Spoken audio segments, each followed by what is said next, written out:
আমি সুপারগুলো নিয়ে কাজ করি, নামাজের সময় ভালোভাবে পরিষ্কার করি, তারপরে একটু একটু থেকে যায়, প্রায় সময় তা ভুলে কিছু থেকে যায়, এতে উজু নামাজ হবে কিনা?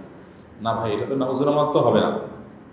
এখন আপনার কাজ যেহেতু গ্লু নিয়ে হয়, সেক্ষেত্রে আপনার যে কোনো মূল্যে অজুর অঙ্গগুলো, অজুর অঙ্গের বাইরে এখানে গ্লু লেগেছে, অন্য কোথাও লেগেছে, এখানে ধোয়া জরুরি না, তাহলে ওটা না ওঠাইলেও হবে, নামাজ হয়ে যাবে। তবে পরবর্তীতে যখন গোসল খরচ হবে তখন আবার ঠিকই এটা আপনাকে রিমুভ করতে হবে। এখন কথা হলো যে অজুর অঙ্গের মধ্যে যদি আপনার গ্লু লেগে যায়, হাতেটাতে লেগে যায়, তাহলে আপনার এটা যদি থেকে যায় আর এই অবস্থা আপনি নামাজ পড়েন, নামাজ হবে না।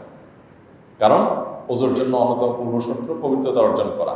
এই পবিত্রতা অর্জনের অংশ হিসাবে এই জায়গাগুলো আমাদেরকে ধুইতে হবে। দেখুন, আমাদের এই হাত মুখ ধোয়ার যে নির্দেশ ইসলাম দিয়েছে, এর মধ্যে আমাদের গুনাহ মাফ যেমন আছে, এর মধ্যে পার্থিব কল্যাণও আছে।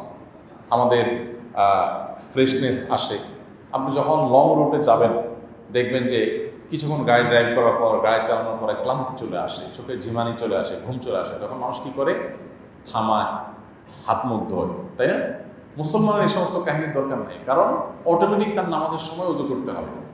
মাগরিবের সময় দাঁড়াইতে হবে, আসরের সময় দাঁড়াইতে হবে, সে দাঁড়াবে, দাঁড়ায় উজু করবে, উজু করলেই তার ফ্রেশনেস অটোমেটিক হয়ে যাবে। ইসলাম এমন ব্যবস্থা রেখেছে আমাদের জন্য যে প্রত্যেকটা ইবাদতেরই আখিরাতে সওয়াব তো আছেই, তার বেশিরভাগ ক্ষেত্রে দুনিয়ার কোনো না কোনো কল্যাণের দিক আছে। বিধায় উজু আমাদের যথাযথ উপায়েই করতে হবে, এর মধ্যেই কল্যাণ আছে।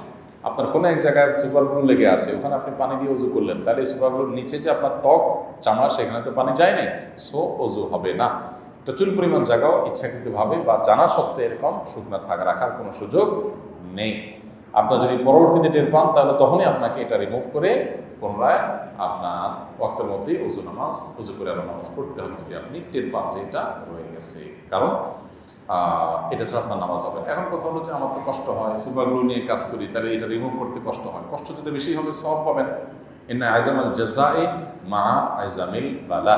কষ্ট যে কোনো কাজ যত বেশি হয়, আমি উজু করে চলে আসছি ডাইরেক্ট, আমি রঙের কাজ করি না, আমি সুপারগ্লুর কাজ করি না, আমার সওয়াব হবে। আপনি যেহেতু ওই কাজ করেন, জন্য আপনার এগুলো রিমুভ করতে দেরি হচ্ছে, কষ্ট হচ্ছে, সময় যাচ্ছে, এটা আপনার ইবাদতে গণ্য হবে ইনশাআল্লাহ। বিধায় এগুলোকে বোঝা মনে করবো না, এবং দায়িত্ব মনে করবো। আল্লাহ তাআলা আমাদের সবাইকে আমল তৌফিক দান করুন।